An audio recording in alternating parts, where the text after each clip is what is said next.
Welcome back to another part of this F1 25 My Team Career Mode. This is part number 34 today for the Bahrain Grand Prix in Season 3. Last time out, though, it was a wet and wild Japanese Grand Prix. Tim Tramnitz having an insane race start, making 2 overtakes, even though he's a little bit off circuit. But for us, driving as Ollie Bearman, it was an even better outcome, as we would go on to win the Japanese Grand Prix and take our first victory of the season, Bearman's first ever win in Formula 1 and for this team, and leading the championship, both championships indeed. It's so early days though, it's been 2 races literally, so there's still plenty of fighting to go, and we've got this very weird dynamic probably that we're setting up of, you know, right now we're good, we're competitive, but I just have a really bad feeling that down the road later in this season we are going to find it very tough to get wins, to even get podiums maybe, as other teams max out at a higher maxed out car. So we need to make the most of it now. And certainly we did that in Suzuka in Japan, as we now unlock another training to do on the owner side of things, the owner perks. So we're trying to drill down and get to that heralded engineering hiring booster, because I'm trying my best to fill out the workforce as much as we can, even though, to be fair, maybe right now we don't actually need it that much, because we're pretty much at a maxed out car, barring the brake upgrades and the engine upgrades that the manufacturer gives you. So you can't choose that, and I'm electing not to do the brake upgrade, because I think based off the first one we did and just previous my teams, I for one, even though it might increase your braking distance, I think the brake upgrades just make them too sensitive with a maxed out car, and it causes you more issues than it's worth it, in my opinion. Obviously, if you're able to drive through it, I'm sure it is a quicker car that you can get, but yeah, we are pretty much then, barring that, with a maxed out car. Durability upgrades obviously pending. We are actually purchasing some of them now in this episode with plenty of discounts on them now. So I thought finally, yeah, we'll get some in. But this is the R&D chart. And this is now confirmation from last episode, basically, of how much closer we were to Ferrari. Look at that. That's a real big leap from Australia to Japan. And more than ever kind of clarifies this kind of, you know, scenario that I'm saying is now's the time to take the fight to Ferrari, to just go for every single win. Like, I'm not even kidding. I want to aim for like 4 or 5 wins in a row, or whenever the hell the other AI teams start to upgrade and unlock their final, you know, phase of upgrades, because I think that was patched in, wasn't it? The phase 4 upgrade. So they're probably having to wait until they get to phase 4 to get those last upgrades. So we need to win every race. We need to aim for every race win up until that point, and then we're going to be in a very difficult position where we cannot go any higher than we are now on the R&D chart. So it's going to be, as I said last episode, I think it was this might turn out to be a very Brawn GP-esque sort of season for us, which is very fitting obviously with the origins of this team. But we're now switching over from the Brit Ollie Bearman back to our German rocket ship, our original F3 driver icon, Tim Tramnitz, for the Bahrain Grand Prix. Under the bright lights of Bahrain, it is time for qualifying. Grid position up in the air. Who is going to seize the moment? Feeling very good going into this qualifying session. There's an energy, there's a buzz, there's momentum around this team after the last race. The way we were able to control things once we got into clean air. Yes, I know we were on mediums and Verstappen and others were on hards, so that compound difference also helped, but I think we had that also in Australia a little bit. You know, once we were able to break away from cars, we weren't really being challenged that much. You know, it's the nature, unfortunately, right now, of the way, you know, with the AI being so good on corner exits, you know, when they're there with DRS, they can stick with you. But once you break it and you have enough battery to pull away, there is a real good opportunity to control things whatever position you're in, basically. So that's what we executed so well at Suzuka. Obviously, it could have been better for Tramnitz. He got held up by the BMW. It was still a double podium, though. Wasn't quite the 1-2 I was really hoping for. Maybe we can do it here in Bahrain. Verstappen, though, here looking quick again, at least in Q1 around this circuit. Obviously, he got pole position around Suzuka. So even though the Red Bull is worse off than ourselves and Ferrari, clearly Verstappen is an AI driver making that difference. And then, of course, this episode, I can confirm, is now with the updated driver rating. So we've got Piastri getting a bump up, the likes of Antonelli as well. Hadjar, may not matter too much for him down in BMW, but for sure Piastri, you're going to hopefully will feel that bump up and see that bump up from him. Also our own driver, Ollie Behrman, with a little bit of a bump up as well. So that's definitely going to change things around. And also various other drivers, of course, have had changes. So that is going to mix things up just a little bit. But overall, Ferrari still reminding us that they have the best car on the grid on paper, with a 1-2 there in Q2, maybe getting into a bit of a rhythm, and we need to find a little bit more, and Behrman does as well down in P9, but it's another early knockout for Carlos Sainz and Mercedes with only one car through. At least that's better than they were in Suzuka.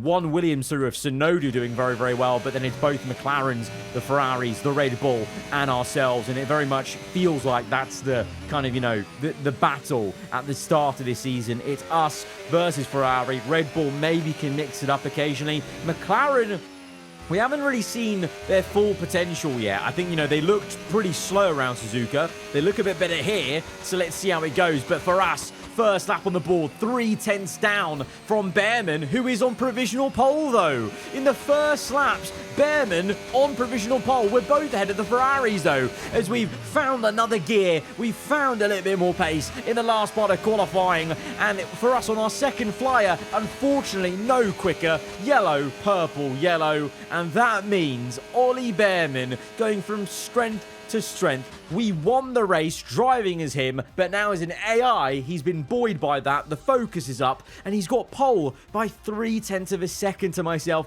I couldn't find anything. I pushed really hard, probably maybe a bit too hard in the first and last sector, and we just couldn't find any more on Behrman. But it's it's not our first front row lockout, because we actually locked out the front row in Button's last race in Abu Dhabi in season 2. But it's another front row lockout. It's the first front row lockout of this season, and we're ahead of both Ferraris on the second row. So it really does feel like this may just be a direct fight between us and the Scuderia. Red Bull a little bit down. Both of them are behind the Merc, which is pretty surprising. And McLaren again a little bit lackluster and way off the pace. This could be very interesting, though. Away from Ferrari, we're going to have to go toe-to-toe with Behrman, at least at the start of the race. Could this be a duel in the desert scenario a la Mercedes 2014? Let's go to the grid and find out.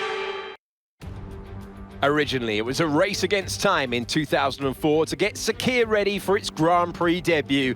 It's been a fixture ever since. Welcome to the Bahrain Grand Prix. So with the race not far away from starting, here's what today's grid rundown looks like. Ollie Behrman lines up on pole position, and Tim Tramnitz completes the front row. Looking down the rest of the grid, we have Albon, Ocon, Lando Norris, and Verstappen, Piastri, Leclerc, Tsunoda, and Lance Stroll, Sainz, Gasly, Andrea Kimi, Antonelli, and Colapinto, Pepe Marti, Lawson, Paul Aaron, Gabriel Bortoletto, Duel, Maloney, Hadjar, and Nico Hulkenberg rounds off the grid. And with lights out just moments away, it's time to go down to the track. Welcome to the commentary box. I'm Alex Jakes. Alongside me, a real authority on all things motor racing. It's a warm welcome back to Anthony Davidson. Well, they say you're only as good as your last race. And on evidence there, that was very good indeed. How do they carry that form through to today? You've done it once, can you do it again? But, if you start believing in yourself and the confidence starts to build, that inner confidence is what you need. And you can carry that through to future races, including this one, and you set that ball rolling. That's the critical thing that they're looking for here. And I believe if you've got that first race win or a win at any stage, it can start to roll with you in a good way.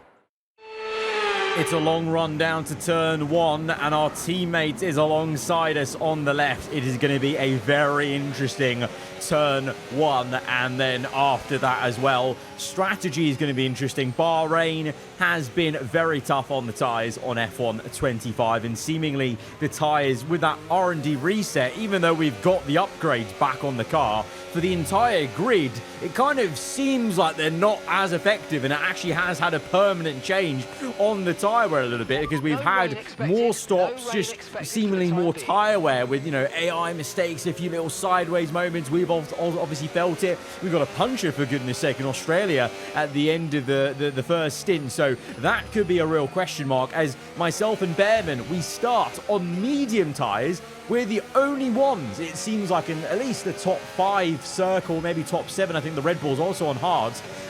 Yeah, the only ones on medium. So really, in terms of a team strategy, you know, forget us fighting for a moment. We both have to make the use of these mediums and pull away from the entire grid. That's got to be the main objective, is gapping all the hard tyre runners. But within that, of course, there's going to be some fighting here, because we can't not try and go for the max position. But because, you know, it's this new dynamic of, you know, we're driving as both drivers over the season. We're the team owner. You know, it's in my best interest to also play nice and make sure we don't lose enough time. So it's going to be, this will be a real test. This might be the first race in this entire series where my patience and, you know, decision making of what we do, you know, car to car, is going to really matter, and is going to be this new dynamic coming into play of, you know, wanting to do well by both drivers and for the whole team, rather than just being a bit egotistical with me as an individual, because it's not me in the cockpit, it's Tramnitz, it's Bearman alongside us, so that's going to be a real interest point. But first and foremost, let's just see how we get off the line here as we go to 5 red lights for the Bahrain Grand Prix, round 3 of 2027. Lights out, and we're underway from a front row lockout. It's a good start for us. A little bit of wheel spin for Ollie Bearman as we deploy all the battery, running to turn 1, late on the brake. But he locked up, and he's lost it! We're off track, Bearman goes through, back up into P1. We narrowly just claw back second place with a little bit of a questionable, aggressive move back to the racing line, back to the apex, defensive on Albon in third place. Verstappen fourth. Ocon has bottled it down to 6th place in the other Ferrari, as it is then Piastri, Leclerc, Tsunoda, Sainz, Norris running in a good P5 still in the Merc, and it is still somehow a 1-2 for this team, but that was a little bit close for comfort there. We had it done. We had the move done for P1. I just wanted to really make sure we had it done, and I overdid it. Broke way too late, way too late, and well, I'm just very lucky there's that much runoff at the Bahrain GP, as there's a absolutely monumental fight going on for the wooden spoon between Audi and BMW. Bortoletto and Maloney side by side already on this lap, and all the way up the hill in sector 3 seemingly, as we now tuck up behind Bearman under half a second. Already broken DRS to Albon, so this is exactly what we wanted to do on the mediums, but the gloves are already off as we go down the inside to try and repass Bearman for P1. It's going to be so close on the left-hand side, as Verstappen behind also making a move of his own on Albon. He's on the soft, so even more than us, he's going to have to get a move on, and that could be a threat to us as we force a mistake from Bearman. Lock up as we go for the late lunge, and Ollie feeling the pressure, banging tyres nearly, as we have to concede position down the crest, and now all of a sudden Verstappen is underneath our DRS and rear wing, and that is a problem. So at this point, I had to step back in the cockpit. I had to cool things off in my mind and go, okay, I really want this position for P1, but let's just work as a team. Let's be sensible right now, just for a couple of laps. Gap Verstappen, and right there behind, that's going to help us. Albon on hards overtakes Verstappen on the soft, so that's how quick the Ferrari is, but that also is just, you know, how effective DRS is also, to be fair, around Bahrain, so that's going to help us out. Albon would slow Verstappen down, and we can once again break DRS once we're a couple of seconds ahead of the next car in P3, that's when I'll feel comfortable re-engaging with Bearman. So that's the rules of engagement I'm setting on myself. Oh my God. Oh, it's not going to matter now. Red flag. It is not going to matter now. Red flag, that's going to make things up. What's the strategy going to be now? Because I feel like, I think we're actually lucked into this strategy-wise, which I'll talk about in a moment, having chosen the mediums, but this is why the red flag is out then. Maloney, we focused on him earlier, spinning it though in Sector 2, and it's just a chock-a-block of traffic here as he awkwardly does a three-point turn and then goes very slow indeed. The Audi held up in that, and that is why the red flag is out, because that could have been a bit nasty if cars were going a lot quicker. But this is the strategy then.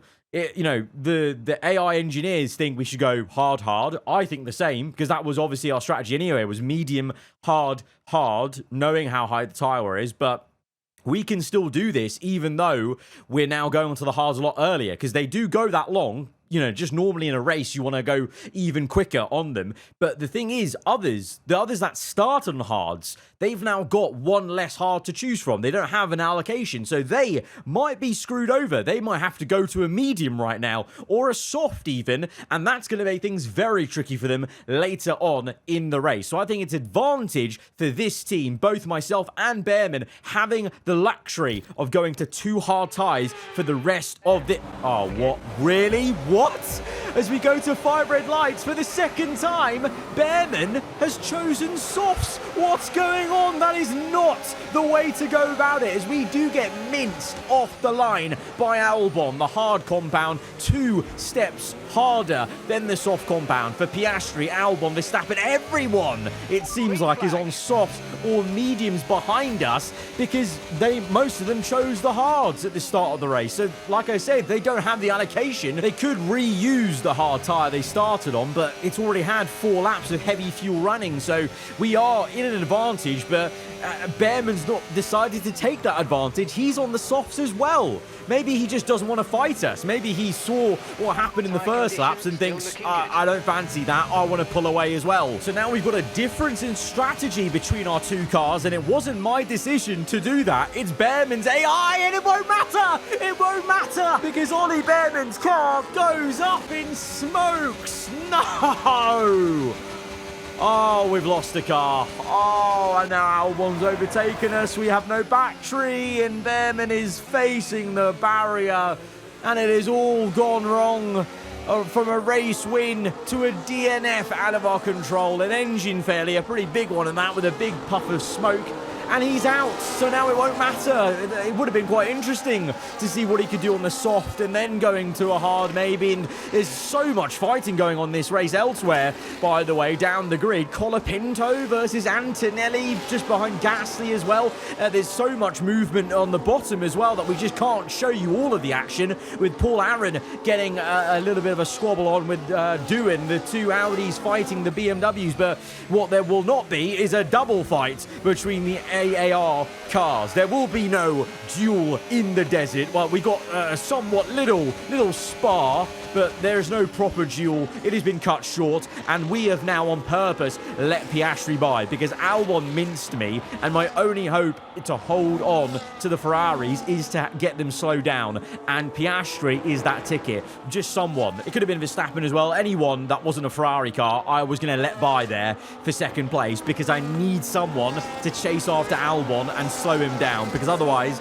we've seen how it was in Australia. Those Ferraris in clean air, they are so good. That's the only thing. It seems like one of those seasons where Albon and Ocon, under pressure, in the mix of it, they maybe can't perform as well as Ferrari would be hoping, as Ocon really having to fight tooth and nail just to get up into P4. He's now formed a big train behind him with Verstappen, Norris, Leclerc, Sainz even in there as well. So both Mercs looking a bit better this time round, but we are just keeping in check with Piastri, with DRS, but he's actually not really gaining on Albon.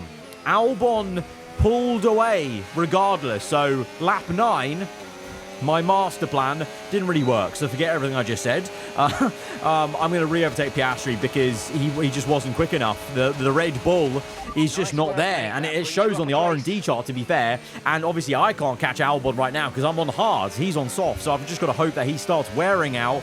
He'll be coming in soon as well, but he's got a 5.8 second advantage, but he is on soft, so what is he going to go to next? Like, the thing is, I actually think these guys, they might do like 2 more stops. Like, they might go to a medium and then have to go to another set of softs, because I think if they go hards, they can't get one set of hards to the end from here, from lap 12. So I think they have to stop 2 more times. So we are in an advantage because I only have to stop once. That's my thinking and my hope, that I think we can still win this race, because Albon, Piastri, even though he's staying out, everyone who's pit just now, you know, they're all coming in again, I think, because it just doesn't make sense to me to go to the end on a hard from here for them. It's too much. It would be way too much to ask from those tyres, as there's a nice fight going on between Sainz and Pierre Gasly, the two of them nearly banging tyres. It's commitment from the Renault on the inside. He's done it, has he?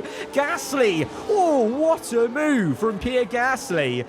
You know, we've seen some flashes of brilliance from the Renault this season and from the Williams, but right now the Williams maybe on the back foot around Bahrain, holding up Colapinto in the yellow dew Aston Martin livery for this season, as we are going to box in on lap 18. It has been a stint from us. Everyone has pit again, barring us after that red flag restart. It's time for us to come in.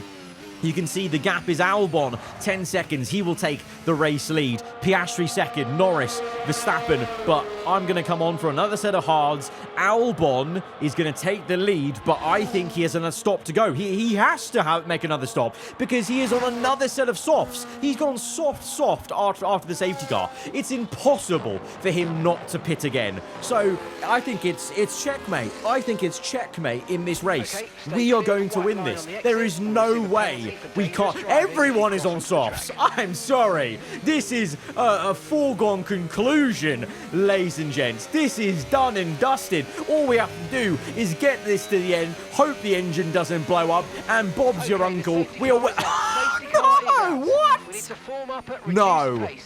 You're joking. Oh, you are joking. Oh, my luck. My luck's terrible. My luck's terrible in this race. Are you joking? Safety car. The safety car comes out the sector after I've pit. Oh, no. All these guys getting a free pit stop. I know they are.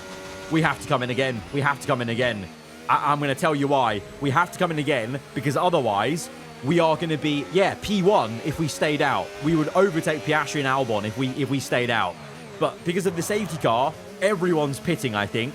And so they would just be right there behind us, P2 and 3, on new mediums, new softs, newer tyres. And we would be on hards that are just going to be slower. As case in point, the start of that red flag restart, we were so slow versus Albon on the hards versus the softs. It would be the same story on the mediums. And you know what? Under the safety car, our pit crew have done a madness. We've jumped Piastri in the pit stop under the safety car. So not only is this a play to make sure we can still have a fight in this race for P1, we've actually made our life easier. The pit crew have made our life easier by jumping us ahead of Piastri there. But let's look at a replay of why the safety car came out. This is the reason. This is the bad luck that I had there. It's Sainz. He spun it with tyre wear in the last corner, and he's going to take his sweet old time, basically, getting back on track, and that is why the safety car is out. But, yeah, you may not agree with me right now, but you will see that I think this is the play. It seems silly that I've not taken the lead, and I've made an extra pit stop. We're doing a 3-stop in this Bahrain GP, but it's because now the difference is I'm on mediums, Albon's also on mediums, and we're only one car behind him. So it's a fair fight, basically. Whereas before, we would have been on hards, he would have been mediums, and straight away he would have been on us. Maybe eventually our hard would have been okay, but we've only got 7 laps to go. So really, the tyre wear wouldn't have hit the medium as much as you'd want, and we would have been screwed on the hard tyre. So this is the better play to have a fairer fight for this on this safety car restart. You know, obviously, ideally, I would have just gone on to win that race without the safety car. But the safety car's come, it screwed us over a little bit, and we've had to change tactics a bit. So this extra stop, it's going to work, as we're going to pressurize Gasly right here into the last corner and go for that move straight away at turn 1. And we've done this move before, getting an overtake done on the line as we start on the safety car. We did Hamilton, wasn't it, twice in season 2 on the restart, just like this. We're going to pull a fast one on Pierre Gasly and get up into second place. A little bit of a drag race, but we get it done as Sainz retires off the safety car restart, as we're immediately now behind Albon. It's game on. It is the fight from Australia reimagined, and obviously then Albon squeezed us off circuit as we drove as Tim Tramnitz. A lot of you guys commented below that that was maybe going to be the beginning of the villain arc for Tim Tramnitz, and maybe a rivalry for Tramnitz versus Albon. Of course, there already was one in Williams. Now he's in Ferrari. As we go round the outside, we fade from the right to the left to go through, and it's a 3-wide moment between Merc, Renault and Red Bull. That was epic, as we now go on the defense, as Albon on the outside is going to now switch it to the inside. And Albon, I've got to commend him. What a beautiful switchback that was, but we're going to try and commit and retake the position though on the left-hand side. But Albon really did make me proud there. That was a very aarava style, very aggressive switchback from left to right, and this is turning into a real classic squabble in the desert. It's not the car-to-car inter-team duel I was hoping for, but it is a duel worthy of the title nonetheless, as Albon completely does us with DRS, but we outbrake him. We're on the outside, we've got the better racing line, but Albon keeps his foot in. I'm saving battery on purpose for the main straight, so Albon has the advantage, but we're just doing enough to really annoy him, frustrate him in the corners, and keep him at bay. Just keep him at an arm's length so we can get that DRS open for ourselves, and we've got the battery to overtake him, but crucially, try and push away. I honestly might try and make this overtake without using much battery, just the DRS alone, because we're on 11%, so we do actually need to save battery as we go to the inside this time, and it's again banging tyres this time, not even just wheel-to-wheel stuff, literally a little bit of contact as things are getting a little bit frosty and close for comfort, as Albon again trying to deny Tramnitz a win here in Season 3. We shut the door. This time we're not going to fall for the switchback there. We slow things down the apex, and now we will try again to make this work of breaking DRS at some point. And this is maybe how we're going to do it, because now we've got 68% of battery. We just played around with Albon there. We let him through to get the DRS. We then repassed him at the last corner, but maybe my plan may not go completely how I thought, because Norris all of a sudden is having a go. The Mercedes out of nowhere, as we ride on board with Verstappen to watch 3 wide into turn 1 for the lead momentarily, that was. But Norris has actually just helped me, because Lando's going to fight Albon now and slow him up a little bit, because we're already 7/10 ahead of Albon there. We've got so much battery, as you saw, and we're deploying it now into the heart of Sector 2 and looking to get ahead of those guys. And the Merc will do me a favor and hold those guys up,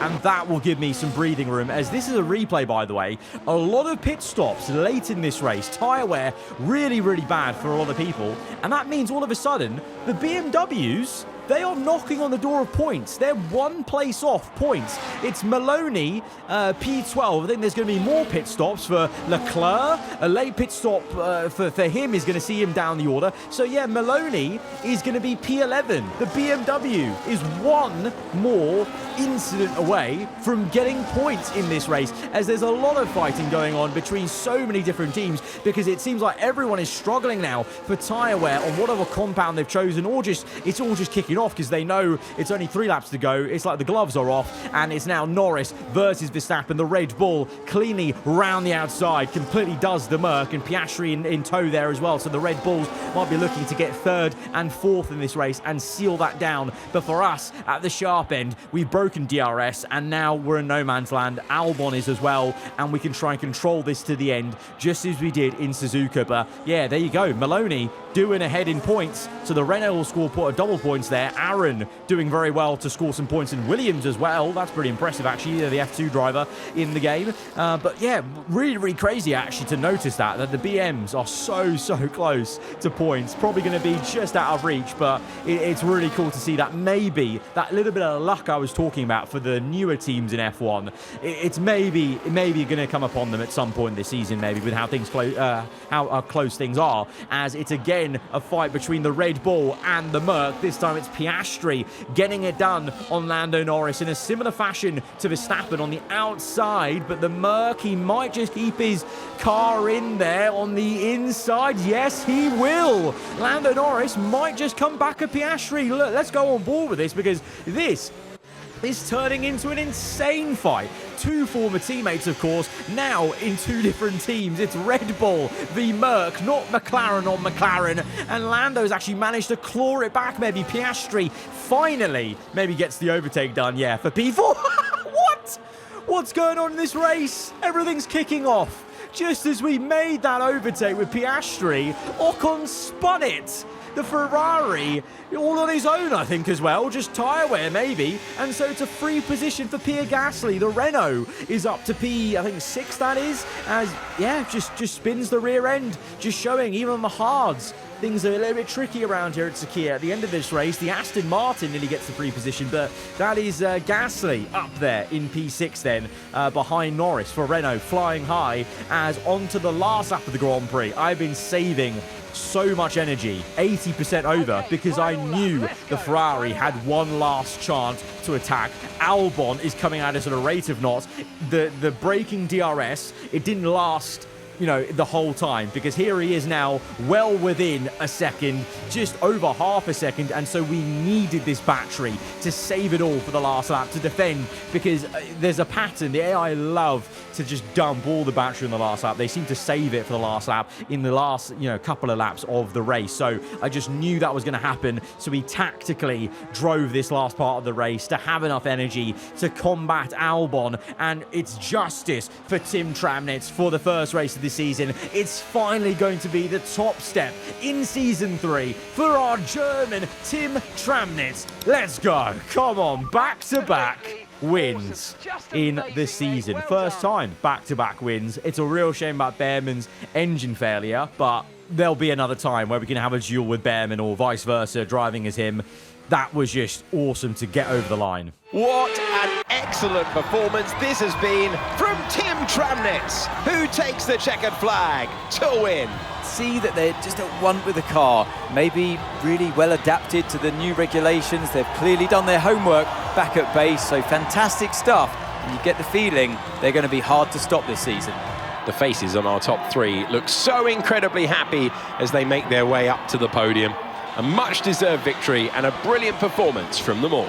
And so after the Japanese Grand Prix, Behrman led the way. Now it's Tramnitz's turn to win. But look at the gap to Behrman now, 21 points. So that DNF was a big hit to Behrman's season. So we're going to be driving as him next race. So we'll try and make up for it, of course. And the constructors, though, it's still happy days. It's a good load of points. And we're just flying right now. And like I said at the very top of the episode, we've got to be aiming for winning every race pretty much until the Phase 4 upgrades come in for the AI teams. Because I really think that is going to be the issue later on. So things are going to plan right now. Guys, if you have enjoyed it, hit the like button. Let me know what you thought in the comments below. If you're around here, then do get subscribed for weekly Formula 1 content. I'll see you guys next time. Goodbye.